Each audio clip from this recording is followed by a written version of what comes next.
Suivez tous les marchés financiers avec CMC Markets France. Avec CMC Markets, tradez les CFD sur indices, devises, matières premières et actions 24 heures sur 24.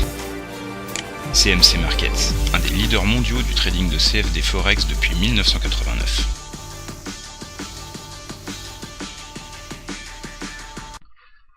Salut, c'est Trado, voilà la vidéo de mise à jour pour l'indice parisien. Tout d'abord, désolé pour le problème de publication de la vidéo sur les actions recommandées. Il semblerait que j'ai fait une fausse manœuvre rendant la publication privée. Ça y est, c'est rectifié. Alors, voilà où nous en sommes. Aujourd'hui, finalement, il fallait pas chercher midi à 14 heures. Hein. Nous avons simplement suivi la tendance. Il est vrai que parfois les solutions les plus simples ont du bon.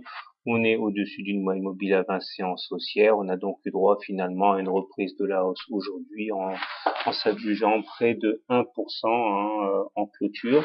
Nous avons d'ailleurs fait sauter le verrou qui limitait la progression des cours depuis 2 séances sur les 3506 et donc maintenant nous inscrivons un nouveau plus haut à 3594, ce qui nous permet également de renforcer la divergence baissière que l'on retrouve sur le stochastique et sur le momentum, puisque je vous rappelle que sur ces deux indicateurs on n'a pas fait de plus haut alors que les plus hauts sont bien évidents sur les cours eux-mêmes. Regardez l'absence de plus haut sur les indicateurs. Il demeure, et ça je le rappelle, qu'on ne trade pas à la baisse sous la simple justification de divergence baissière, puisque ça ne suffit pas à prendre position. Il faut vraiment qu'il y ait des signes d'affaiblissement patents, et on voit bien qu'aujourd'hui la séance du jour confirme la force intrinsèque de l'indice parisien. Dans ces conditions, il est clair que les traders ont envie de provoquer un contact avec la Bollinger supérieure, et cet objectif sera de toute manière d'actualité tant qu'on ne clôture pas en dessous de la moyenne mobile à 7 séances. On remarquera également que les cours sont toujours cantonnés dans le canal noir. Ici, nous sommes à peu près à mi-chemin entre la partie haute et la partie basse. Et tant qu'on ne clôture pas en dessous des 3430, on va dire, eh bien, il n'y a aucune raison de penser qu'on ne puisse atteindre la partie supérieure. Alors maintenant, je vais vous proposer, comme c'est devenu depuis hier l'habitude, deux actions à l'achat et à la vente. Alors, je vous propose aujourd'hui. Alors pour commencer à l'achat, je vous propose aujourd'hui Arcos, qui est un petit chouchou des spéculateurs. Comme vous pouvez le voir sur le graphe, Arcos témoigne de velléité haussière assez importante. Tout d'abord parce qu'il a comblé le gap qui a été ouvert entre le 10 août et le 13 août. Ça a été fait dès hier. Et aujourd'hui, on a une petite résistance avec la Bollinger supérieure, mais on voit que le biseau noir a été finalement cassé hier à la hausse et aujourd'hui il a été préservé. Donc il y a fort à parier pour que nous ayons ici des intérêts acheteurs. Les indicateurs techniques sont bien orientés avec un stochastique supérieur à son signal, c'est visible ici.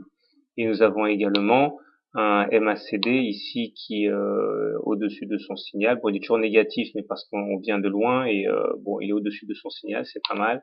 Et le momentum est lui aussi plutôt favorable puisque positif.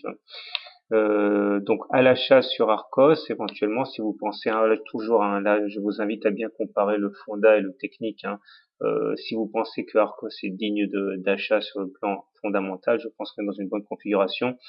Il faudrait essayer idéalement d'attendre un petit retour sur la M7 ou la M20 pour acheter, ou voire même une réintégration du biseau pour parier sur un départ à la hausse à nouveau. Donc vous pouvez à mon avis mettre ça dans vos petites tablettes, ça peut être assez intéressant.